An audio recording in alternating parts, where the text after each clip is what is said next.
રાજ્ય સરકાર દ્વારા પ્રાકૃતિક ખેતી પર ભાર મૂકવામાં આવી રહ્યો છે।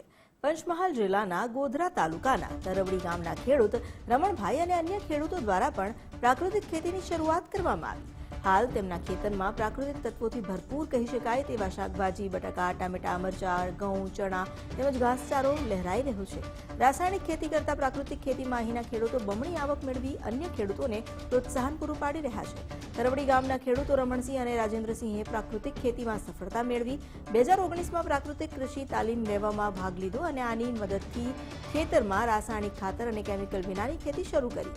તેમની આ પ્રકૃતિ માત્ર ખેતી પદ્ધતિના પરિણામે પાકની ગુણવત્તામાં સુધારો થયો છે અને જમીનની ફળદ્રુપતા વધી છે।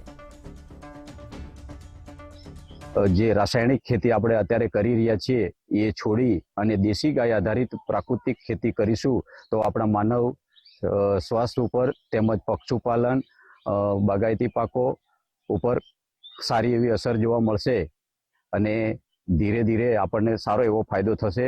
એટલે આવવાવાળી પેઢી માટે આપણે રાસાયણિક ખેતી છોડી અને પ્રાકૃતિક ખેતી તરફ વળવું પડશે। અમે આત્મા પ્રોજેક્ટ દ્વારા પ્રેરણા પ્રવાસ કર્યા, તેમાં અમને માહિતી મળી, જાણવા મળ્યું અને બાજુના ગામમાં અમારે પ્રાકૃતિક ખેતી કરતા હતા તેને અમે જોઈને પછી અમે પણ પ્રાકૃતિક ખેતી કરતા થયા છીએ।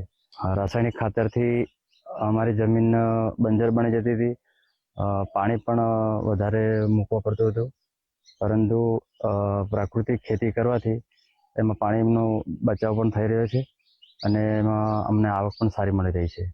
રાસાયણિક ખેતી કરતા હતા, એમાં ખાતર એ બધું અમને પોસાતું નહોતું, એટલે અમે હવે છાણિયા ખાતરનો ઉપયોગ કરીએ છીએ।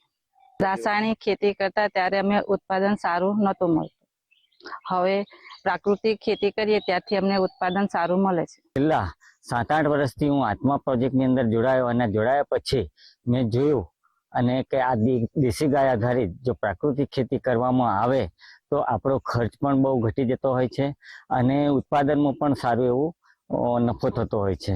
તો હું છેલ્લા 2019થી પ્રાકૃતિક ખેતી તરફ વળ્યો છું અને સંપૂર્ણ પ્રાકૃતિક ખેતી કરું છું।